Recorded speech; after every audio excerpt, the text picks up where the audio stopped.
So எங்களோட company employees தான் first preference. Super sir. எம்ப்ளாயீஸை நீங்க எந்த அளவுக்கு ரெஸ்பெக்ட் பண்றீங்கன்றது நீங்க சொல்ற பதில இருந்தே தெரியுது சார்.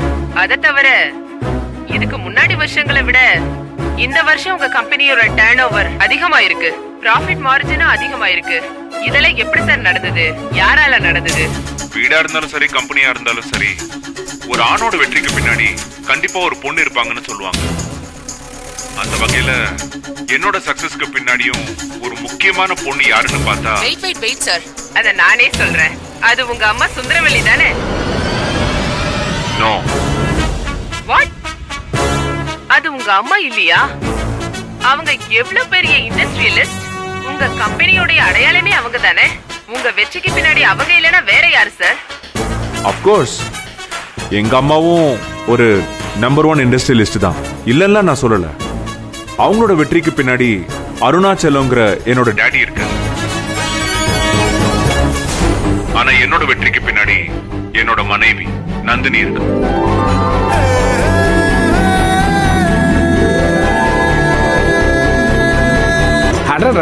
கேட்டுக்கிட்டியா? கேட்டுக்க நல்லா. நான் அவங்கள பத்தி இதுவரைக்கும் அதிகமா கேள்விப்பட்டதே இல்லையே சார். உங்க வைஃப் நந்தினியை பத்தி கொஞ்சம் டீடைலா சொல்ல முடியுமா? Yeah sure. அவங்க பேரு நந்தினி. ஒரு சாதாரண கிராமத்தை சேர்ந்தவங்க. அதிகமா படிக்கல, ஆனா she's an excellent human being.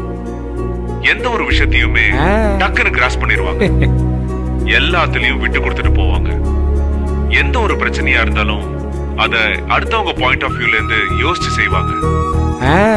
பொறுமை, நிதானம், எப்பவுமே நியாயத்துக்காக பேசுவாங்க.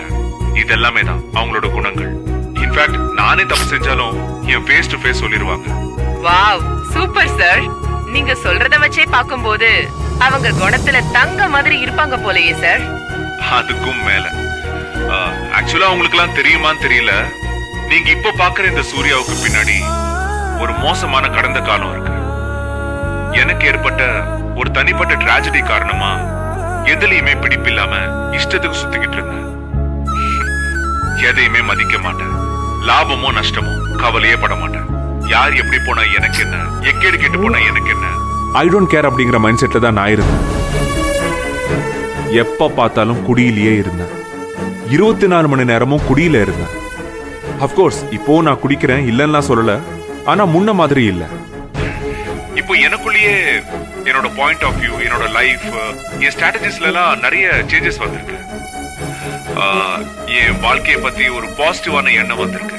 இல்ல எல்லாரும் தப்பானவங்க இல்ல, மனுஷங்கள நல்லவங்களும் இருக்காங்க.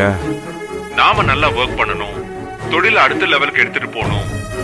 நாம பிசினஸ் ஒழுங்கா நல்லா பண்ணாதான் நம்மளோட ஆயிரக்கணக்கான எம்ப்ளாயிஸோட குடும்பம் நல்லா இருக்குங்கிற எண்ணம்னா இப்ப கொஞ்சம் அதிகமாவே இருக்கு. அந்த வகையில பாத்தீங்கன்னா என்னோட வைஃப் நந்தினிக்கு தான் நான் ஒரு ஸ்பெஷல் தேங்க்ஸ் சொல்லிக்கணும். சார், உங்களை பத்தி தெரிஞ்சுக்கலாம் தான் கேள்வி கேட்டேன். ஆனா உங்க வைஃப பத்தி நிறைய தெரிஞ்சுக்கிட்டேன். எந்த அளவுக்கு நீங்க அவங்க மேல மரியாதை வச்சிருக்கீங்கன்னு உங்க பேச்சுல இருந்தே தெரியுது. அவங்க எப்படி இருப்பாங்கன்னு பார்க்கலாமா சார்? போட்டோ ஏதாவது இருக்கா? Yeah sure. Wow, she is gorgeous. Cameraman, அந்த போட்டோவை ஜூம் பண்ணி எடுத்துக்கோங்க.